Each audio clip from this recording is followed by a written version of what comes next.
Our younger daughter, Natalie, she shows up to an event and is like, I'm here. Hello, everyone.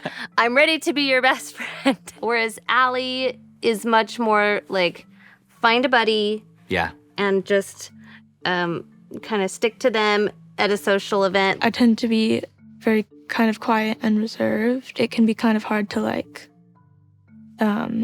start to make friends by just going up and talking to them because that can be pretty scary. Trying to make friends is also stressful. My children's friendships are polar opposites. Kalea can make friends with anybody. Kyrus, on the other hand, he likes to control everything outside of him. I've been a foster parent for about 5 years.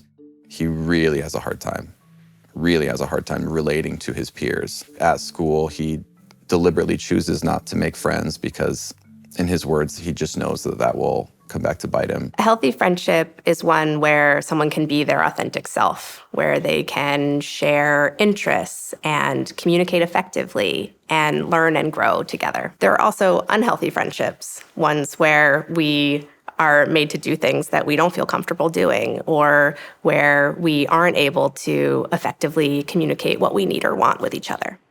My younger son was really looking forward to having a sleepover at our house. It started out great, but at some point throughout the night, one of the kids ended up turning all the other friends against my son, and they ended up kicking him out of his own sleepover. We'd organized the room and the beds, and we had some extra mattresses where everybody had their own unique sleeping spot inside the room.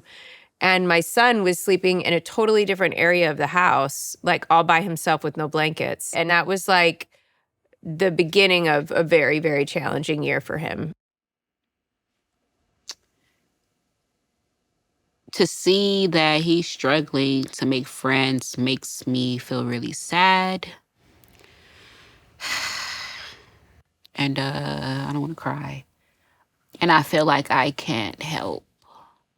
My oldest son, Jordan, because of his quirks and tendencies, he doesn't have a lot of friends. Just going to pick him and his sister up, I always had to brace myself for what kind of day he had. She was coming home every day, and you can see just the face of being defeated. And as a parent, I was so sad for her. Just one friend is all he needs, is someone that gets him, that understands him. And I tell him, honey, I'm gonna pray for somebody that will want to embrace you. As a parent, I think when your kid is struggling to make friends, it is soul-crushing. You just want other people to see how you see your kid. And having friendships is one of, I think, life's greatest joys. If your child is struggling to make friends, there are lots of things that you can do as a parent to help them find spaces where they can make friends, where they can share interests with other kids. You can arrange play dates, set expectations about what it means to be a good friend. For example, it's important to take turns. It's important to share. Being able to engage in some of that reciprocal communication, that back and forth, is something that some kids need to practice and need encouragement to do. Any interaction that you as a parent have with your kids can show them how they might interact with another kid one-to-one, or how they could develop a friendship. So we did work really hard to identify 3 or 4 kids over the summertime and start to do very specific, one-on-one play dates with those kids to try to cultivate that friendship.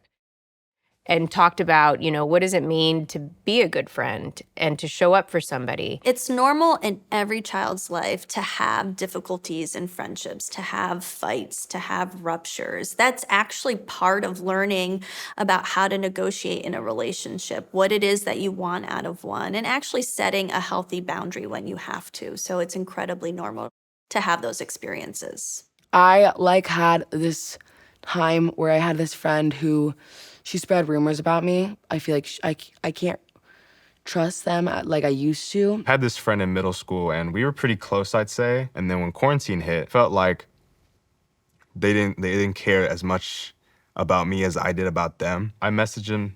I was like, hey, I feel like this isn't gonna work out between us. This is a letter that my daughter wrote to a friend who she needed to take some space from. Dear so-and-so, I completely respect you as a person, but right now I think I need some space. I'm sad to close this relationship, but it is too hard for me to handle right now. Maybe we can be friends another time, but for now, I will ask that you give me some space. So proud of that letter. Anytime you see a child engaging in a pro-social behavior, a positive social behavior, engaging effectively in terms of how they're communicating with somebody else or sharing, taking turns, give them praise. Do you have a best friend? My friends are Tucker, Raphael, and also Aaron. For my friend Leah, we really connect because we're like kind of opposite. Me and Michaela like have the same energy and like same humor. I remember this one time, it was his birthday and he wanted to go to Red Lobster. And he's like, I want to bring a friend. And we were like, what? And it was just me, my wife, Dee, and this other kid. I remember going home and just like really celebrating that with him. Being like, you're the man. That was awesome that you invited this guy. Like, you can do it, see? My oldest son, Jordan, told me the other day that I'm beginning to make friends. Like the light and the rainbows and sparkles just lit me up. There's light at the end of the tunnel because he's a good kid. He's unique and definitely one of a kind.